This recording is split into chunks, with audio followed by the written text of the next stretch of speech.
اعوذ باللہ من الشیطان الرجیم بسم اللہ الرحمن الرحیم۔ پھر فرشتوں نے اسے پکارا جبکہ وہ محراب میں نماز پڑھ رہا تھا کہ بے شک اللہ تجھے یحییٰ علیہ السلام کی پیدا ہونے کی خوشخبری دیتا ہے، جو اللہ کے کلمہ کن کے ساتھ پیدا شدہ عیسیٰ علیہ السلام کی تصدیق کرنے والا اور سردار اور پارسا اور پیغمبر صالحین میں سے ہوگا۔ زکریا علیہ السلام نے کہا کہ رب میرے، مجھے بیٹا کہاں سے ہوگا جبکہ میں بہت بوڑھا ہو چکا ہوں اور میری بیوی بانجھ ہے۔ جبریل علیہ السلام نے کہا کہ تو جو کچھ کہتا ہے ایسا ہی ہے، لیکن اللہ تعالیٰ جو چاہتا ہے وہ کر گزرتا ہے۔ زکریا علیہ السلام نے کہا کہ رب میرے لیے کوئی نشانی مقرر فرما دیجیے۔ اللہ تعالیٰ نے فرمایا کہ تیرے لیے نشانی یہ ہے کہ 3 دن اشارے کے سوا لوگوں کے ساتھ بات نہیں کر سکے گا،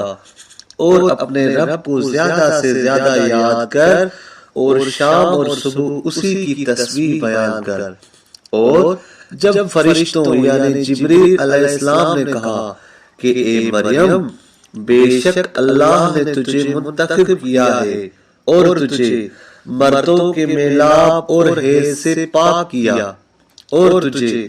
اس زمانہ میں جہانوں کی عورتوں پر منتخب کیا ہے،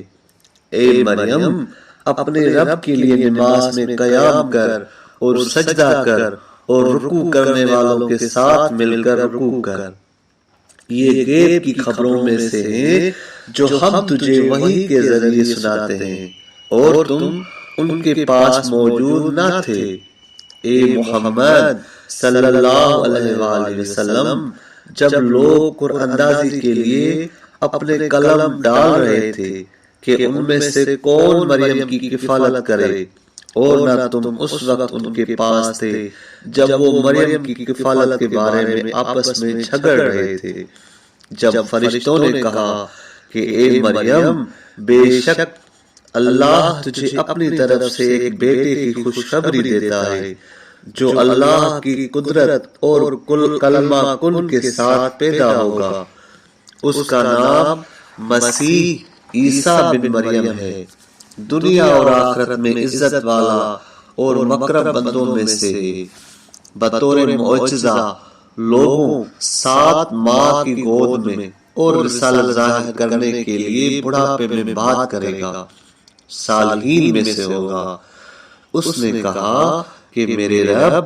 مجھے بیٹا کہاں سے ہوگا اور مجھے تو کسی شخص نے ہاتھ بھی نہیں لگایا۔ جبریل علیہ السلام نے کہا کہ تم جو کہتی ہو ایسا ہی ہے، اللہ جو چاہتا ہے پیدا کرتا ہے، وہ جب کسی کام کا فیصلہ کرتا ہے تو دراصل اسے کہتا ہے کہ ہو جا تو ہو جاتا ہے، اور اسے کتاب اور حکمت اور تورات اور انجیل سکھائے گا، اور اسے بنی اسرائیل کی طرف رسول بنا کر بھیجے گا۔ کہے گا کہ اے بنی اسرائیل، بے شک میں تمہارے پاس تمہارے رب کی طرف سے ایک نشانی لایا ہوں، تمہارے لیے مٹی سے پرندے کے مانند شکل بناتا ہوں، پھر اس میں پھونک مارتا ہوں، پھر اللہ کے حکم سے وہ پرندہ بن جاتا ہے، اور پیدائشی اندھے اور کوڑے کو تندرست کرتا ہوں، اور اللہ کے حکم کے ساتھ مردہ لوگوں کو زندہ کرتا ہوں، اور تم جو کچھ کھاتے اور جو کچھ اپنے گھروں میں جمع کرتے ہو ان کے بارے میں تمہیں خبر دیتا ہوں۔ بے شک اس میں تمہارے لیے ایک نشانی ہے اگر تم مومن ہو۔ اور پچھلی نازل شدہ کتاب توریت کی تصدیق کرنے والا اور پچھلی نازل شدہ کتاب توریت کی تصدیق کرنے والا ہوں، اور تاکہ تمہارے لیے بعض چیزوں حلال کروں اور تم پر حرام کی گئی ہیں، اور میں تمہارے پاس تمہارے رب کی طرف سے ایک نشانی لایا ہوں، بس اللہ سے ڈرو اور میری فرما برداری کرو۔ صدق اللہ العلی العظیم۔